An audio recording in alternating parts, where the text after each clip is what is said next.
Praise the Lord, hallelujah. आइए हम प्रार्थना में जाएं। परमेश्वर के पिता, एवं फिर आज शाम हम आपके चरणों में आते हैं। इस सुंदर समय के लिए हम आपको धन्यवाद देते हैं। आज के वचन के सेवकाई के लिए हम आपकी विशेष अनुग्रह मांगते हैं। बहुत आत्मा, हम आपका स्वागत करते हैं। आप हमारे मध्य में आइए, अपने वचन के प्रकाश में हमको लेकर जाइए और हमारा जीवन आशीषित होने पाए। महिमा आपको मिले, यीशु के नाम से, आमीन। उद्धारकर्ता यीशु मसीह के सामर्थ्य नाम में हाउस ऑफ प्रॉमिस मिनिस्ट्री में एक बार फिर से आप सभी का मैं दिल से स्वागत करता हूं। लॉकडाउन की अवस्था में, समय में हम सबों का परमेश्वर के भवन में इकट्ठे होकर के आराधना करना, संगति करना संभव नहीं है, लेकिन हम सब मिलकर दिल की गहराई से परमेश्वर को धन्यवाद दें कि हम जिस स्थान पर हैं, अपने घरों में हैं, अपने घरों में प्रभु के चरणों में इकट्ठे होकर के मिलकर हम परमेश्वर की आराधना कर सकते हैं। राजाओं के राजा, प्रभुओं के प्रभु की स्तुति में भजन को गाते हुए हम उसकी महिमा कर सकते हैं और परमेश्वर के वचनों के द्वारा आशीष को हम प्राप्त कर सकते हैं। इसके लिए हम सब मिलकर दिल की गहराई से परमेश्वर को धन्यवाद दें। इस लॉकडाउन के समय में शैतान बड़ा आनंदित होता है और वो सोचता है कि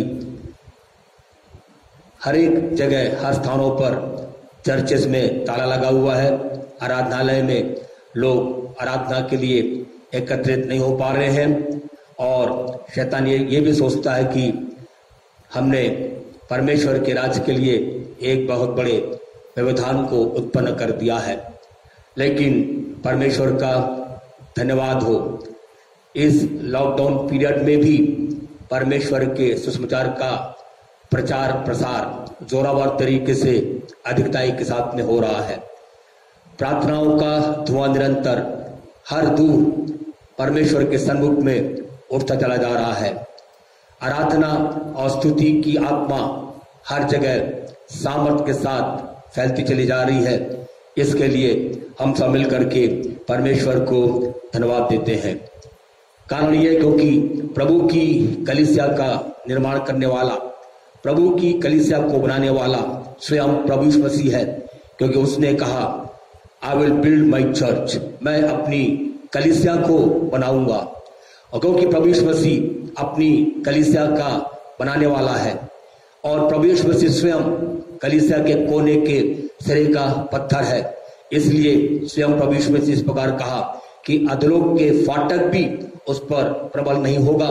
और परमेश्वर का हम धन्यवाद देते हैं क्योंकि प्रभु की देह निरंतर आगे बढ़ती जा रही है, प्रभु की कलीसिया बढ़ती चली जा रही है, फैलती चली जा रही है और प्रभु का कार्य भी बढ़ता चला जा रहा है और ये कार्य यीशु मसीह के द्वितीय आगमन तक चलता रहेगा प्रभु का। इसके लिए हम दिल से प्रभु को धन्यवाद देते हैं। जैसा आप लोगों को मालूम है, ये लॉकडाउन का पीरियड और भी आगे बढ़ा दिया गया है, लेकिन मैं इसको इस दृष्टिकोण से देखता हूं कि परमेश्वर ने अपने लोगों के लिए, प्रभु की कलीसिया के लिए एक सुनहरा अवसर दिया है ताकि लोग परमेश्वर के चरणों में बैठ करके, प्रभु की उपस्थिति में बैठ करके आत्मा में और भी बलवंत बने, प्रार्थना में एक क्वालिटी टाइम को व्यतीत कर सके, प्रभु के साथ अपने संबंध को सुधारते हुए और भी गहराई में प्रभु के साथ रहने के लिए ये जो अवसर परमेश्वर ने दिया है, इसके लिए हम परमेश्वर का धन्यवाद करते हैं। वर्तमान समय में हर जगह भय का माहौल छाया हुआ है, हर जगह कोरोना वायरस की ही चर्चा चल रही है, लेकिन ऐसे समय में हमारे जीवन के लिए परमेश्वर का वचन प्रोत्साहन को लेकर के आता है। हमें भयभीत होने की जरूरत नहीं है क्योंकि जी उठा हुआ यीशु ख्रिस्त हमारे साथ है। जिस दिन प्रभु यीशु मसीह का पुनरुत्थान हुआ, उस समय में चेले यरूशलेम में यहूदियों के भय के मारे एक कमरे के अंदर बंद थे, लेकिन पुनरुत्थान दिवस में प्रभु यीशु मसीह मृतकों में से जी उठ करके चेलों पर उसने अपने आप को प्रकट किया और सबसे पहला शब्द, सबसे पहला वाक्य जो प्रभु यीशु मसीह ने शिष्यों से कहा वो ये है, फियर नॉट, भयभीत मत हो, डरो मत, तुम्हें शांति मिले। वही प्रभु, वही पुनरुत्थान की सामर्थ आज हमारे जीवन में हर प्रकार के भय को दूर करती है। कितने लोगों को आज बीमारी का डर है, कितने लोगों को आज कोरोना वायरस का डर है, कितने लोगों को आने वाला कल का भविष्य का भय है और नाना प्रकार की चिंताओं से लोग ग्रसित हैं। लेकिन आज हम सब खुश हो जाएं क्योंकि पुनरुत्थान की सामर्थ आज भी काम करती है और पुनरुत्थान की सामर्थ हमारे जीवन से भय को दूर करती है। परमेश्वर के लिए हम सब मिलकर के तालियां बजा करके प्रभु की स्तुति और हम उसकी महिमा करें। हमें वर्तमान परिस्थितियों पर अपने ध्यान को लगाने की आवश्यकता नहीं है। हम किस दौर से गुजर रहे हैं उसके विषय में हमें चिंतित होने की आवश्यकता नहीं है। क्या होने वाला है और उसके बाद क्या होगा, कैसे होगा, इन सारी बातों के विषय में हमें चिंता करने की और भयभीत होने की आवश्यकता नहीं है। लेकिन ऐसे समय में हमारे जीवन के जो आवश्यकता है वो ये कि हम परमेश्वर के वचन पर, परमेश्वर की प्रतिज्ञाओं पर मनन करते हुए हम प्रभु की महिमा में आगे बढ़े और अपने आत्मिक जीवन में हम दृढ़ होते जाएं। प्रेरित काम उसके दूसरे अध्याय को जब आप पढ़ते हैं तो उसमें हम इस प्रकार पाते हैं कि पेंतिकुस्त के दिन में जब 120 लोग यरूशलेम की उस ऊपरी कोठरी पर एकत्रित होकर के परमेश्वर की उस महान प्रतिज्ञा को पूरे होने की बात जो रहे थे और वे लोग प्रार्थना और स्तुति कर रहे थे, पेंतिकुस्त के दिन में जब पवित्र आत्मा उन पर उतर आया, वे सब पवित्र आत्मा से परिपूर्ण हो गए और बाइबल हमें बताती है वे सब अन्य भाषा बोलने लगे। जब इन 120 लोगों को उन्होंने पवित्र आत्मा से परिपूर्ण होकर के अन्य भाषाओं को बोलते हुए परमेश्वर की महिमा करते हुए उन्होंने कई देशों के लोगों ने सुना, उस समय में उनमें कई लोग ऐसे भी थे जिन्होंने इसका विरोध किया और उन्होंने ठट्ठा करते हुए इस प्रकार कहा कि ये लोग नए मदिरा के नशे में है। तब ऐसे समय में पतरस खड़े होकर के उसने पवित्र आत्मा से परिपूर्ण होकर के उसने जो संदेश लोगों को दिया वो इस प्रकार है। वो कहता है कि हे भाइयों, जैसा तुम सुनते हो और जैसा तुम समझते हो वैसा ये नए मदिरा के नशे में नहीं है, लेकिन ये वो बात है जो योएल भविष्यवक्ता ने कही है कि अंत के दिनों में परमेश्वर यूं कहता है कि मैं अपना आत्मा सब प्राणियों पर उंडेलूंगा। तुम्हारे बेटे बेटियां भविष्यवाणी करेंगे, तुम्हारे जवान दर्शन देखेंगे, तुम्हारे पुरनिये स्वप्न देखेंगे और उन बातों के बाद मैं अपने दास दासियों पर भी अपने आत्मा को उंडेलूंगा और वे भविष्यवाणियां करेंगी। यदि पेंतेकुस्त के दिन को पतरस अंतिम दिन कहता है तो उस हिसाब से जिस समय में मैं और आप रह रहे हैं यह बिल्कुल अंतिम घड़ी है। We are the people of last hour. हम अंतिम घड़ी के लोग हैं, इसके लिए हम सब खुश हो जाएं और परमेश्वर को हम धन्यवाद दें। आज वर्तमान समय में जो कुछ इस दुनिया में हो रहा है, राष्ट्र राष्ट्र में हो रहा है, हमारे देश में जो कुछ हो रहा है, ये सब परमेश्वर के वचन के आधार पर हो रहा है। हम सब मिलकर के एक बार हाथ उठाकर परमेश्वर के जीवित वचनों के लिए हम परमेश्वर का धन्यवाद दें। थैंक गॉड, परमेश्वर ने अपना बहुमूल्य वचन हमको दिया है। परमेश्वर ने कोई भी बात गुप्त में नहीं रखा, परमेश्वर ने कोई भी बात अपने लोगों से छिपा कर नहीं रखा है, लेकिन परमेश्वर ने अपने पवित्र आत्मा के द्वारा हर एक बातों को उसने पहले से इसलिए रिवील कर किया है ताकि मैं और अपने जीवन के अंदर में हम जीत जाएं। तो हागे की पुस्तक उसका दूसरा अध्याय उसका 6 पद से 9 पद तक मैं आपके सामने मैं पढ़ना चाहता हूं, जिसमें लिखा हुआ है, क्योंकि सेनाओं का यहोवा यूं कहता है, अब थोड़ी ही देर बाकी है कि मैं आकाश और पृथ्वी और समुद्र और स्थल सबको कंपित करूंगा। मैं सारी जातियों को कपकपाऊंगा और सारी जातियों की मनभावनी वस्तुएं आएंगी और मैं इस भवन की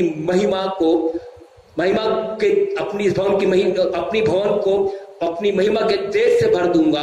सेनाओं के यहोवा का यही वचन है। चांदी तो मेरी है और सोना भी मेरा ही है, सेनाओं के यहोवा की यही वाणी है। इस भवन की पिछली महिमा इसकी पहली महिमा से बड़ी होगी। सेनाओं के यहोवा का यही वचन है और इस स्थान में मैं शांति दूंगा। सेनाओं के यहोवा का यही वचन है। प्रभु का धन्यवाद हो इस जीवित वचन के लिए। यहाँ पर परमेश्वर ने हागे भविष्यवक्ता के द्वारा स्पष्ट रूप से इस प्रकार बताया। परमेश्वर कहता है कि मैं तो अब थोड़ी देर बाकी रह गई है, मैं समुद्र को, पृथ्वी को और स्थल को मैं कंपित करूंगा।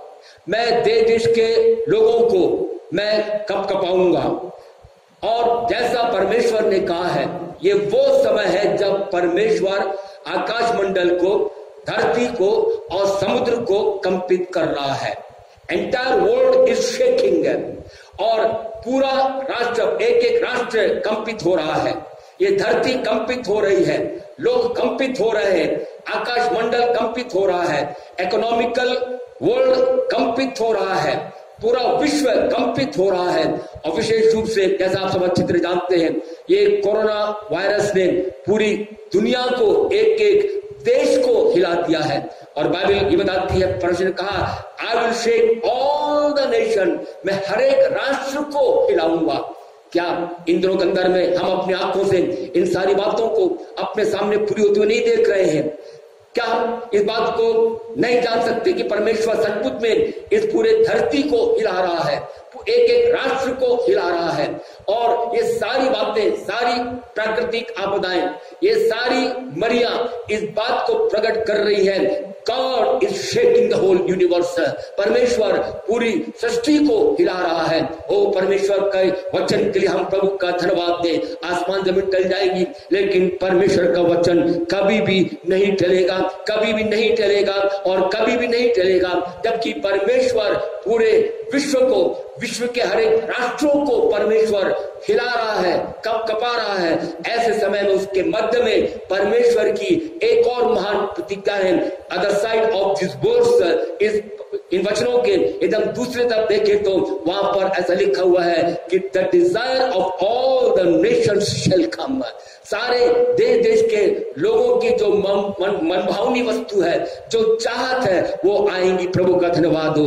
और आज शाम में इस बात, इस समय में मैं बताते हुए बहुत खुशी महसूस करता हूं, क्योंकि यीशु मसीह हमारे जीवन की चाहत है, यीशु मसीह हमारे देश की चाहत है, यीशु मसीह राष्ट्र राष्ट्र की चाहत है। और जैसा परमेश्वर ने प्रतिज्ञा किया है, the desire of all the nation shall come, मतलब सारे दुनिया की जो चाहत है, एक एक राष्ट्र की जो चाहत है, वो बाइबल कहती है वो आएगा। प्रभु का धन्यवाद हो। मेरे प्यारों, यीशु मसीह हमारे जीवन की चाहत है, यीशु मसीह हमारे परिवार की चाहत है, यीशु मसीह हमारे देश की चाहत है। और यीशु मसीह एक एक राष्ट्र की, दुनिया में जितने राष्ट्र पाए जाते हैं, हर एक राष्ट्र की चाहत जो है वो है प्रभु यीशु मसीह, उसके नाम की स्तुति हो। इस कोरोना वायरस ने पूरे, जैसे मैंने बताया, पूरी दुनिया को हिला दिया है। आज कितने लोग जो यीशु मसीह को जानते हुए नहीं थे, वो यीशु को जानने लगे हैं। जो यीशु के नाम से खड़ा करते थे, वे लोग यीशु के नाम को अपने जुबान से लेने लगे हैं। और जो लोग प्रार्थना नहीं करते थे, वो लोग प्रार्थना करने लगे हैं। जो वचन नहीं पढ़ते थे, वो वचन पढ़ने लगे। क्यों? क्योंकि इन सारी जब एक तरफ में परमेश्वर राष्ट्र राष्ट्र के लोगों को कपा रहा है, दूसरे भाग में परमेश्वर अपने लोगों को प्यार कर रहा है। और लोगों के जीवन के अंदर में इन दिनों की ऐसे कठिन समय में, ऐसे कठिन दौर से गुजरने के समय में लोगों के जीवन के अंदर एक ही चाहत है, क्योंकि वो जानते हैं यदि ऐसे अवस्था में यदि कोई कर सकता है तो केवल यीशु और केवल यीशु है। हालेलुया। क्योंकि यीशु मसीह हमारे जीवन की चाहत है। आइए और भी ज्यादा हम प्रभु के चरणों में ठहर करके प्रभु के सन्मुख में हम आगे बढ़ते जाएं, और भी ज्यादा प्रभु से प्रेम करें, और भी ज्यादा प्रभु के वचन से प्रेम करें, और भी उसके संगति से प्रेम करें, और भी प्रार्थना में हम और भी ज्यादा समय को व्यतीत करें और इस बात को अपने जीवन में हम इस बात को दर्शाएं। लॉर्ड आई लव यू, प्रभु मैं आपसे प्रेम करता हूं, मैं अपने जीवन में सब बातों से बढ़कर केवल आपको और आपको चाहता हूं। और काश मेरे और आपके जीवन की चाहत, हमारे परिवार की चाहत केवल एक ही बात होने पाए, और वो है यीशु। सब लोग जोर से बोले यीशु। एक बार फिर से बोले, सब लोग बोले जोर से यीशु, क्योंकि वो हमारे जीवन की चाहत है। इतने नहीं, जबकि एक और पूरा देश, पूरे राष्ट्र कांप रहे हैं, ऐसे समय में दूसरी तरफ जो है परमेश्वर ने एक महान प्रतिज्ञा दिया। वो ये है कि परमेश्वर आने वाले समय में इस धरती पर, इसके पहले कि उसकी आमद हो जाए, परमेश्वर अपने कलीसिया से क्या करेगा। What God is going with his church, परमेश्वर अपने कलीसिया से क्या करेगा, इस बात की प्रतिज्ञा परमेश्वर ने किया है। और परमेश्वर ने यूं प्रतिज्ञा किया है कि मैं इस भवन को अपनी महिमा के तेज से भर दूंगा। मैं अपने भवन को अपनी महिमा के तेज से भर दूंगा। ओ प्रभु का धन्यवाद हो। एक महिमामय प्रतिज्ञा, परमेश्वर इन दिनों के अंदर में परमेश्वर अपने लोगों से मुलाकात करना चाहता है। परमेश्वर ने प्रतिज्ञा किया कि मैं अपनी कलीसिया से मुलाकात करूंगा। परमेश्वर ने इस विषय में प्रतिज्ञा किया है कि मैं अपने पवित्रात्मा को बहुतायत के साथ में इस धरती पर उंडेलूंगा। I will pour out my spirit mightily on this earth. इस पृथ्वी पर बहुतायत के साथ में मैं अपने आत्मा को उंडेलूंगा। और परमेश्वर ने यह भी प्रतिज्ञा किया कि जो महिमा परमेश्वर इन दिनों के अंदर में इस आने वाले बहुत निकट भविष्य में परमेश्वर जो इस धरती पर अपनी कलीसिया पर करने जा रहा वो ये है कि परमेश्वर अपनी कलीसिया को अपने तेज से अपनी महिमा से बहुतायत के साथ में भरेगा। द ग्रेटर ग्लोरी, और भी महिमावान और भी बड़ी महिमा को हम देखने जा रहे हैं। जैसे मैंने बताया, we are the people of last hour, हम अंतिम घड़ी के लोग हैं। इसलिए मैं दावे के साथ और दृढ़ता के साथ और निश्चयता के साथ में मैं इस बात को कह सकता हूं कि वर्तमान पीढ़ी, मैं और आप, हम लोग परमेश्वर की उस महान महिमा को, उस बड़ी महिमा को अपनी आंखों से अपने आंखों से हम कलीसिया में देखेंगे और लोग परमेश्वर की महिमा का अनुभव अपने जीवन के अंदर में करेंगे। और उसमें कोई संदेह नहीं है, ये लॉकडाउन का पीरियड जो है ये मेरे और आपके जीवन के लिए एक तैयारी का समय है। प्रभु की कलीसिया के लिए एक तैयारी का समय है। परमेश्वर ने एक और अवसर, एक और मौका परमेश्वर ने लोगों को दिया है, प्रभु के लोगों को दिया है, कलीसिया को दिया है, ताकि हम प्रभु के सामने में पश्चाताप करें अपने पापों से, ताकि हम प्रभु के सम्मुख में वापस लौट करके आ जाएं, ताकि हम अपना जीवन प्रभु के सामने में समर्पित कर सकें। और इसलिए आज हम सब मिल करके उस बरतुलमई के समान दिल की गहराई से परमेश्वर को पुकारने वाले बन जाएं। Lord son of David, Jesus son of David, have mercy on मी। ये यीशु दाऊद की संतान, मुझ पर दया कर। आज मुझको और आपको और प्रभु की कलीसिया को आज इसी बरतुलमई के समान हमारे जीवन के अंदर में हमको पुकारने की आवश्यकता है। मरकुस सुसमाचार उसका 10 अध्याय उसके 47 पद में से लिखा हुआ है कि जब बरतुलमई ने यह सुना कि यीशु नासरी है, पुकार पुकार कर कहने लगा, हे दाऊद की संतान यीशु, मुझ पर दया कर। आज हमारी पुकार यही होने पाए, हे दाऊद की संतान यीशु, मुझ पर दया कर, मेरे परिवार पर दया कर, कलीसिया पर दया कर, अपने लोगों पर दया कर। ओ जब बरतुलमई ने यीशु को पुकारा, याद रखिए उसकी पुकार प्रभु की दया के लिए था, उसकी पुकार छुटकारा के लिए था, उसकी पुकार एक बड़े आश्चर्य काम के लिए था, उसकी पुकार एक नई शुरुआत के लिए, एक ब्रेक थ्रू के लिए था। क्यों ना आज हम सब मिलकर के दिल के गहराई से प्रभु को पुकारें, प्रभु मैं अपने जीवन में एक ब्रेक थ्रू चाहता हूं, मैं अपने जीवन में एक नई शुरुआत को चाहता हूं, मैं अपने जीवन में आपकी दया को चाहता हूं, मैं अपने जीवन में अपने परिवार में आपका आश्चर्य काम को चाहता हूं। और प्रभु मैं अपने जीवन में और अपने परिवार में ओ प्रभु मैं आपके आश्चर्य काम को मैं चाहता हूं। और याद रखिए हमारे जीवन के लिए यह एक शिफ्टिंग का समय है, this is a shifting period. प्रभु नहीं चाहता कि बरतुलमई उस सड़क के किनारे पर बैठा बैठा एक स्थान पर बैठा बैठा वो भीख को मांगता रहे, लेकिन यीशु मसीह चाहते थे कि वह बरतुलमई उस स्थान से उठ करके उस स्थान पर पहुंचे जहां पर प्रभु यीशु मसीह चाहते थे। और प्रभु का धन्यवाद हो, बरतुलमई अपने उस स्थान को छोड़ करके उस स्थान पर पहुंचा जहां पर यीशु मसीह चाहते थे। आज हमारा जीवन भी इसी प्रकार प्रभु चाहता है। परमेश्वर की इच्छा ये नहीं कि मैं और अपने आपने जीवन अंदर में एक स्थान पर ठहरे रहें। कितनी बार हमारे आपने जीवन में एक ठहराव स्वाद आता है, कितनी बार वर्षों से हम प्रभु को हमने ग्रहण किया, वर्षों से हम विश्वास करते हैं, हम चर्च जाते, हम बाइबल पढ़ते, हम प्रार्थना करते, हम दान देते, हम सब कुछ करते हैं, लेकिन हमारे आत्मिक जीवन में एक ठहराव सा आ गया है। याद रखिए, एक बार फिर इस बात को बताना चाहता हूं, यीशु मसीह कभी भी नहीं चाहते कि हमारा जीवन एक ही स्थान पर ठहरा रहे। कितनी बार हमारे आत्मिक जीवन अंदर में हम जहां के तहां पाए जाते हैं, लेकिन आज का समय, आज का दिन जो है हमारे जीवन के लिए एक शिफ्टिंग का समय है। ये शिफ्टिंग का समय है, ये हमारे जीवन में एक स्थानांतरित होने का समय है, एक स्थान से दूसरे स्थान पर जाने का समय है, एक स्तर से दूसरे स्तर पर पहुंचने का समय है। एक नए आयाम में परमेश्वर हमारे जीवन को, हमारे परिवार को और कलीसिया को और विश्वासियों को लेकर के जाना चाहता है। और परमेश्वर हमारे जीवन के अंदर में ये चाहता है कि हम निरंतर आगे बढ़ते जाएं। एक श्राप के स्थान से परमेश्वर हमको आशीष के स्थान पर लेकर के आना चाहता है, एक हार के स्थान से परमेश्वर हमको एक विजय के स्थान पर लेकर के आना चाहता है। एक खालीपन के स्थान से परमेश्वर हमको भरपूरी के स्थान पर लेकर के आना चाहता है। और परमेश्वर हमारी जिंदगी में हमारी सारी स्थिति को वो बदलना चाहता है। सामर्थ्य से सामर्थ्य को हमको लेकर जाना चाहता है, महिमा से महिमा को हमको लेकर के जाना चाहता है।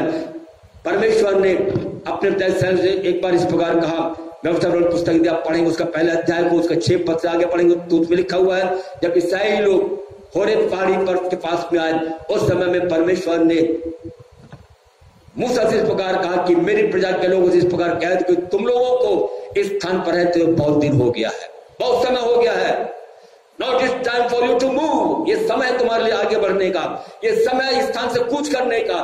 वही बात आज परमेश्वर हमें हमारे जीवन से, पवित्र आत्मा हमारे जीवन से ही कहता है। अब एक ही स्थान पर रहते हुए, एक ही स्तर पर आत्मिक जीवन में रहते हुए हमको बहुत समय हो गया है। परमेश्वर ने इसलिए हमको लॉकडाउन के समय में रखा है ताकि मैं और आप इस स्थान से हम आगे बढ़ जाएं। परमेश्वर इसीलिए हमको इस परिस्थिति में से हमको गुजार रहा था कि मैं और आप अपने घरों में रह करके प्रभु के साथ संगति करते हुए हम एक स्तर से दूसरे स्तर पर पहुंच जाएं। वो हमको ऊंचा उठाना चाहता है, वो हमको और भी आगे बढ़ाना चाहता है। इसलिए आइए आज हम बरतुलमई के समाज पकड़ के lord have mercy on me, प्रभु आप मुझ पर दया करिए, आप मुझ पर दया करिए, आप मुझ पर दया करिए। जिस समय में बरतुलमई यीशु को दया के लिए चिल्ला रहा था, पुकार रहा था, उस समय में बाइबल बताती है, यदि उसका 10 अध्याय उसके 48 पद को पढ़े तो उसमें लिखा हुआ है, बहुतों ने उसे डांटा कि वो चुप रहे, बहुतों ने उसे डांटा कि वो चुप रहे। हमारे इस जीवन की यात्रा में हर क्षेत्र में, हर जगह कोई ना कोई ऐसी बातें होंगी, कोई ना कोई ऐसे लोग होंगे जो हमारे जीवन में प्रभु को पुकारने से रोकेगी। लेकिन बाइबल कहती है जब बरतुलमई को लोगों ने डांटा, उससे कहा कि तू चुप हो जा, शांत रह। लेकिन बाइबल बताती है जितना लोग उसको चुपचाप रहने की कोशिश करते थे, उसको शांत करने की कोशिश करते थे, उतना ज्यादा वो अपने जीवन के अंदर में यीशु को पुकारता रहा। और बाइबल कहती है वो और भी जोर से वो चिल्लाता पुकारता रहा, हे यीशु दाऊद की संतान मुझ पर दया कर। ओ आज हमारे जीवन में कौन सी बातें जो हमको प्रभु को पुकारने से रोकती है? कितने बार अपने मुंह को हम बंद कर देते हैं, हम कितने बार अपने जीवन में हम गीतों को नहीं गा पाते हैं, कितने बार हम प्रभु की स्तुति नहीं कर पाते हैं, कितने बार हम प्रभु की आराधना नहीं कर पाते हैं, प्रभु के वचन को नहीं बोल पाते, हम प्रार्थना नहीं कर पाते हैं और प्रभु के अपने मुंह को हम बंद करके रखते हैं। मेरे अजीज भाई और बहन, आज का समय जो हमारे जीवन के लिए मुंह को खोलने का है।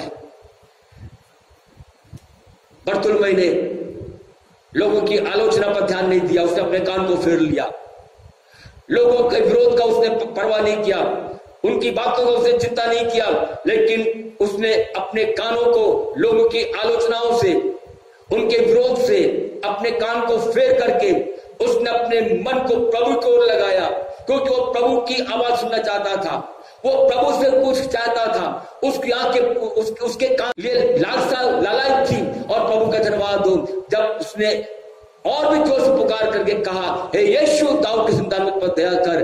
बाइबल कहती है यीशु मसीह वहां पर रुक गया और यीशु मसीह ने लोगों को, उन्हीं लोगों को जिन्होंने उसको चुप रहने के लिए कहा, उन्हीं लोगों ने जो उस बरतुलमई को शांत करने की कोशिश करते थे, उन्हीं लोगों से यीशु मसीह ने कहा कि उसे मेरे पास लाओ। तब उन लोगों ने बरतुलमई को बताकर कहा, उठ तुझको यीशु बुलाता है। यहां पर एक बात विशेष रूप से आपको ध्यान देने की जरूरत है, यह है जिन लोगों ने बरतुलमई को शांत रहने की कोशिश किया, चुप रहने के लिए वो लोग उसको उस पर दबाव बना रहे थे, उन्हीं लोगों को यीशु मसीह ने अपनी महिमा का कारण बनाया और उन्हीं लोगों ने बरतुलमई से कहा कि उठ तुझे यीशु बुला रहा है। आज हमारे जीवन के अंदर परिस्थिति कैसे भी क्यों ना हो, जो हमारे जीवन को दबाती है, जो हमारे जीवन को शांत करने के लिए बाध्य करती है, जिसके कारण अपने जीवन के अंदर में अपने मुंह को हम नहीं खोल पाते हैं, आज मैं प्रभु के सेवक होकर बात बताना चाहता हूं, उन्हीं बातों को परमेश्वर अपनी महिमा का कारण बना देगा। प्रभु का धन्यवाद हो। हम सब मिलकर जोर से बोले हालेलुया। ओ प्रभु का धन्यवाद हो। Praise the lord, praise the lord. प्रभु की स्तुति हो, प्रभु की स्तुति हो, उसके नाम की महिमा हो। जितना भी लोग हमारे जीवन में कोशिश करें, परिस्थितियां कितनी भी कोशिश करें कि हम प्रभु की स्तुति ना करें, हमारा शरीर भी कई बार हमारे जीवन के रूप में खड़ा हो जाएगा कि हम प्रभु की स्तुति ना करें, लेकिन बर्तुलमई के समान मुझको और आपको और भी ऊंचे स्वर से परमेश्वर की हमको स्तुति करना है, उसको पुकारना है, उसकी दया के लिए याचना करना है। हमारी पुकार होने पाए, हे यीशु दाऊद के संतान मुझ पर दया कर। यदि हम चुप रहेंगे, अपने मुंह को बंद रखेंगे, याद रखिए हम परमेश्वर की उस विजिटेशन को अपने जीवन में खो देंगे। यदि अपने मुंह को बंद रखेंगे तो हम परमेश्वर की आशीष को खो देंगे। यदि हम अपने मुंह को बंद रखेंगे, हम प्रभु के आश्चर्य काम को हम खो देंगे। और यदि अपने जीवन में अपने मुंह को हम बंद रखेंगे तो याद रखिए वो सारी बातें जो प्रभु हमारे जिंदगी में करना चाहता है, उन सारी बातों से हमारा जीवन वंचित हो जाएगा। प्रोवर्ब्स चैप्टर 18 एंड 21, नीति के पुस्तक का 18 अध्याय उसके 21 में लिखा हुआ है कि जीव के वश में मृत्यु और जीवन दोनों है। जीव के वश में मृत्यु और जीवन दोनों है।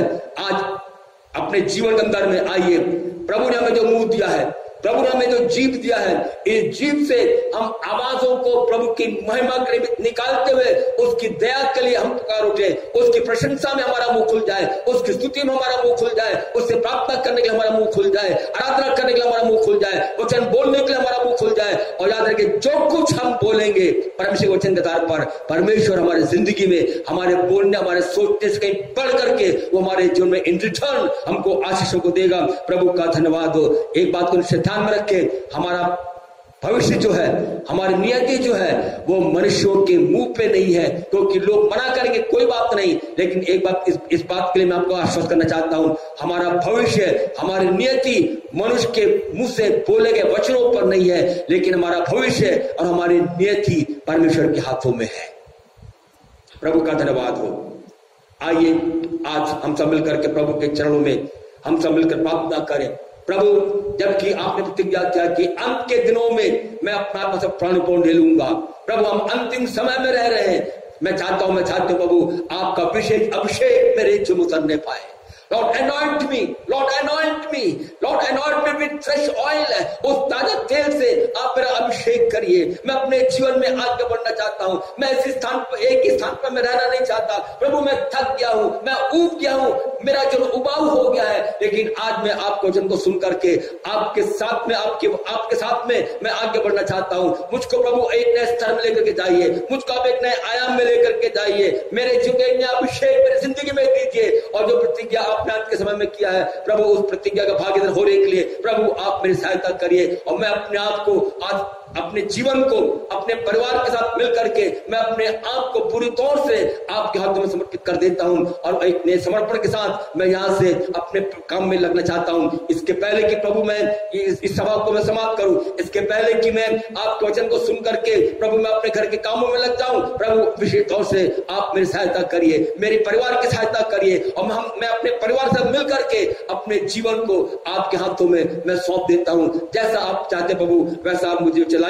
मैं अपने सारे गलतियों के लिए आपसे क्षमा चाहता हूं। आई रिपेंट मास्टर, प्रभु मैं क्षमा चाहता हूं, मैं पश्चाताप करता हूं, मैं अंगीकार करता हूं, और एक नया समर्पण आपके सामने करता हूं। आप मेरे जीवन में आइए, मेरी रक्षा करिए, मुझे संभालिए, मुझे आगे बढ़ाइए। मैं आगे बढ़ना चाहता हूं, और इसलिए प्रभु आज शाम एक ही बात के लिए मैं आपको पुकारता हूं, lord have mercy on me. प्रभु आप मुझ पर दया करिए, प्रभु आप मुझ पर दया करिए, प्रभु आप मुझ पर दया करिए, और जो कुछ आप बोलेंगे प्रभु मैं वैसे ही करने के लिए तैयार हूं। एक बार फिर बताना चाहता हूं, इस लॉकडाउन के समय में आइए हम सब मिलकर के प्रभु से एक नया अभिषेक को प्राप्त करें, प्रभु के सामने में एक नया समर्पण हम करें, और प्रभु का अनुग्रह में हम निरंतर आगे बढ़ते जाएं। काश प्रभु का आत्मा, प्रभु का वचन हमारे जीवन को और भी सामर्थ्य बनाने पाए, और हम प्रभु का अनुग्रह में निरंतर आगे बढ़ते जाएं। आइए हम सब मिलकर के प्रार्थना करें एक नए समर्पण के साथ। इसके पहले की प्रार्थना में जाएं, हम सब मिलकर के आप मेरे साथ मिलकर के उस गीत को गाएं, सब मैं देता हूं, सब मैं देता हूं। काश ये लॉकडाउन का समय हमारे जीवन के लिए, हमारे परिवार के लिए एक नए समर्पण का समय होने पाए। तब मैं अपना सब कुछ आपको देता हूं, मैं अपना परिवार आपके हाथों में देता हूं, मैं अपना भविष्य आपके हाथों में देता हूं, अपने जीवन की सारी बातें मैं आपके हाथों में दे देता हूं। यीशु नासरी, हे दाऊद के संतान, मुझ पर दया कर, मुझ पर दया कर। मैं सब समर्पित करता हूं। I surrender all. I surrender all. I surrender all to thee, my blessed Savior. I surrender all. सब मैं देता हूँ, सब मैं देता हूँ, तुझी को मुबारक मुंजी, सब मैं देता हूँ। Thank you Jesus. यीशु राजा, आपको धन्यवाद, आपकी बहुत उपस्थिति में बैठकर प्रभु आपके जीवन संदेश को सुनने के लिए जो अवसर आपने हमारे जीवन में दिया, आपको धन्यवाद देते हैं।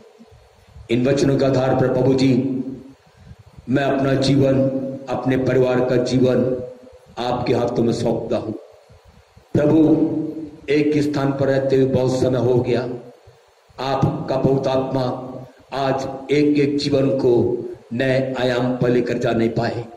पवित्र आत्मा, आप हमारी आंखों को खोलिए, हमारी आंखें ज्योतिर्मय होने पाए, ताकि प्रभु हम आपकी व्यवस्था की बातों को देख सके, आपकी योजनाओं को समझ सके, आपकी पवित्र इच्छा को जान सके, पहचान सके। और पवित्र आत्मा, हमारे जीवन को और भी अपनी महिमा में आगे बढ़ाइए। और प्रभु, आपके आमद के लिए एक एक जीवन को आप तैयार रखिए। प्रतिदिन आपका वचन और आपका पवित्र आत्मा हमारे जीवन से बातचीत करता रहे। हमारे समर्पण को आप स्वीकार करिए। जितने कानून आप संदेश को सुना प्रभु जी, एक एक को आप आशीषित करें। एक एक परिवार में हम आपकी आशीष को मांगते हैं। इस समय यदि कोई बीमार है प्रभु, आप सामर्थ्य प्रभु है, आप हमारे यहोवा यरी परमेश्वर है, आप हमारे यहोवा शालोम परमेश्वर है, आप हमारे यहोवा राफा परमेश्वर है। ओ सामर्थ्य प्रभु, अपने जोरवर हाथ को बढ़ा करके यीशु मसीह के नाम में प्रभु उनको चंगाई दीजिए। तमाम बीमारियां यीशु के नाम में जाती रहे, सारे बीमारी के बंधन यीशु के नाम में टूट जाएं। और प्रभु, हर एक को आजाद करिए और सबसे बढ़कर आत्मा में हर एक को आप ऊंचा उठाइए। Thank you lord. Oh hallelujah. हर एक को आशीष से भरपूर करिए। आपका दास होने ना दे प्रभु जी, मैं एक एक परिवार में, एक एक जीवन में आपके आशीषों की घोषणा करता हूं। Thank you Lord. आपका पूता को लगातार सहायता करने पाए, महिमा आपको मिलने पाए। उद्धारकर्ता यीशु के सामर्थ्य नाम से मांगते हैं, आमीन। अब हमारे उद्धारकर्ता यीशु मसीह का अनुग्रह, परमेश्वर पिता का प्रेम, पवित्र की संगति, सहभागिता हम सब के साथ अब से लेकर यीशु मसीह के आगमन तक होती रहे। और सब प्रभु के लोग कहे आमीन, आमीन। प्रभु आप सबको आशीष दे।